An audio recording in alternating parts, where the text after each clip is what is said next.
Oke kawan, kali ini kita akan membahas tentang apakah benar hantu itu bisa terekam kamera.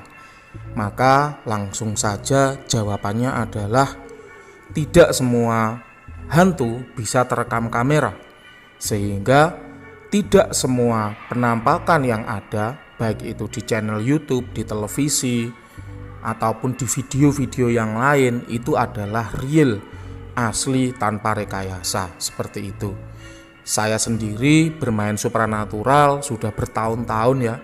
Sejak 2005 saya belajar supranatural, belum pernah satu kali pun saya memfoto penampakan itu berhasil.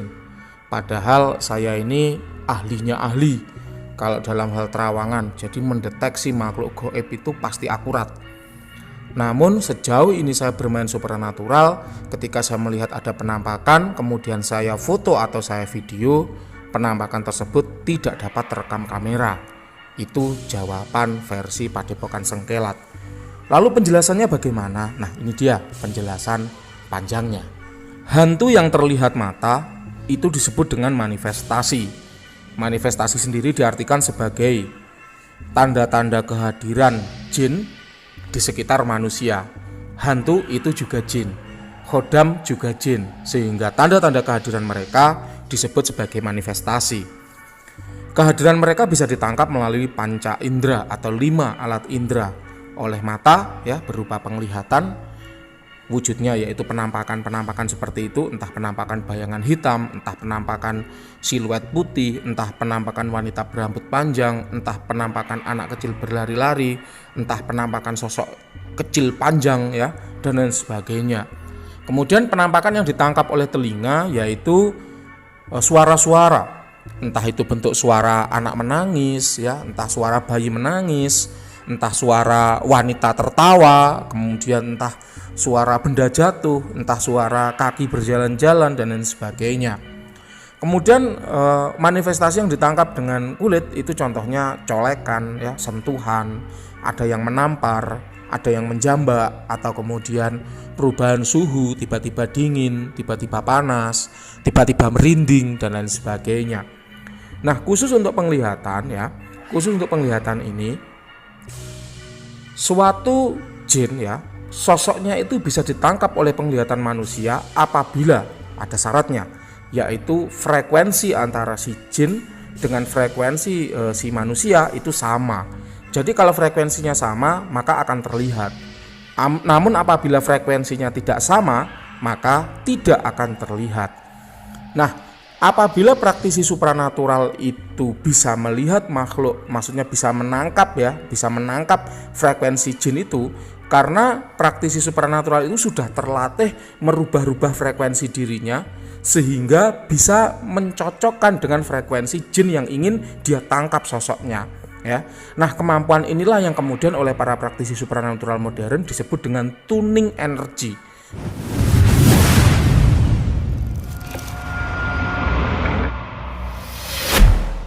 Ya, jadi tuning energi itu mirip seperti radio. Jadi kita merubah-rubah frekuensi kita untuk menangkap manifestasi dari jin tersebut.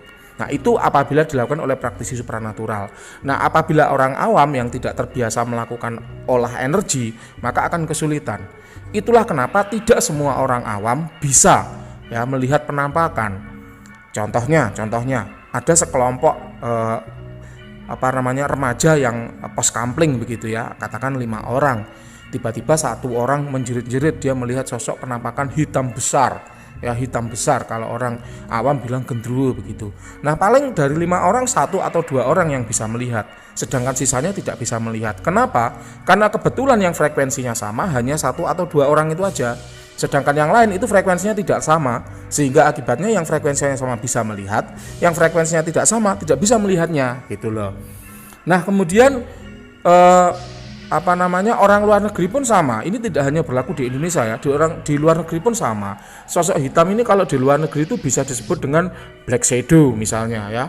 Jadi sesosok bayangan yang hitam besar di sudut tembok, biasanya begitu.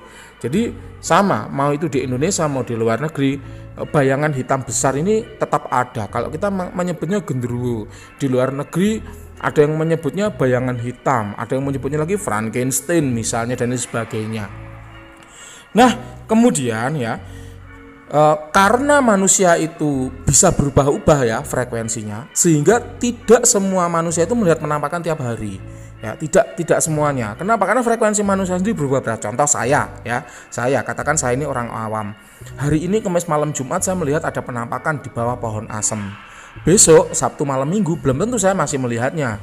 Kenapa? Karena bisa saja besok itu frekuensi tubuh saya sudah berubah, sehingga tidak sealiran atau tidak senada atau tidak sefrekuensi dengan penunggu pohon asem tadi. Kayak gitu ya. Itulah yang menjadi alasan atau teoritisnya ya, secara teoritisnya dari bagaimana manusia itu bisa menangkap penampakan. Nah, kembali ke pertanyaan tadi, lalu bagaimana dengan hantu-hantu yang terekam kamera? Maka pertanyaan saya, apakah kamera itu bisa ya mengeluarkan frekuensi seperti tubuh manusia? Nah, maka tentu jawabannya adalah terbatas sekali. Itulah kenapa tidak semua penampakan itu bisa ditangkap oleh kamera ya. Saya kurang tahu kalau kamera itu sudah dimantrai, kamera itu sudah rituali sehingga kamera tersebut bisa menangkap penampakan. Itu saya kurang tahu ya, karena memang kan sekarang ini channel-channel penampakan kan banyak sekali ya, mulai dari channel-channel yang merekam penampakan di hutan sampai channel-channel yang merekam penampakan kemudian digebuki, ada yang dilempar LPG, ada yang dipentung dan lain sebagainya ya. Itu kan banyak sekali. Nah, kalau misalnya konten tersebut dimiliki oleh praktisi supranatural, yang artinya dia berkompeten untuk merituali kamera yang dipakai, maka mungkin saja penampakan itu asli. Ya, mungkin saja penampakan itu asli. Namun apabila konten itu dimiliki oleh orang biasa, orang awam yang hanya mengejar AdSense ya, maka jelas acara-acara seperti itu settingan. Ya, tuh. Nah, lalu bagaimana pendapat Ki Wira sendiri sebagai guru besar Padepokan Sengkelat? Saya ini beberapa kali melihat konten-konten yang berisi rekaman-rekaman supranatural, konten-konten yang berkarakter supranatural itu beberapa kali.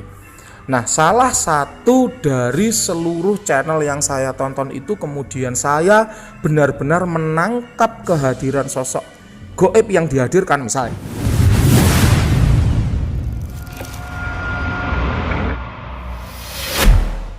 Misalnya di konten itu bicara, oh ini ada pocong yang datang misalnya ya. Kemudian saya melihat, oh ya benar memang ada pocong yang datang. Oh ini sedang ada wanita Belanda yang datang misalnya ya. Saya melihat, oh ya benar ada wanita Belanda yang datang. Oh ini ada sosok yang harimau yang datang. Kemudian saya lihat, oh ya benar memang ada sosok jin harimau yang datang. Itu satu-satunya konten yang seperti itu yang saya tahu itu adalah kontennya Jurnal Risa.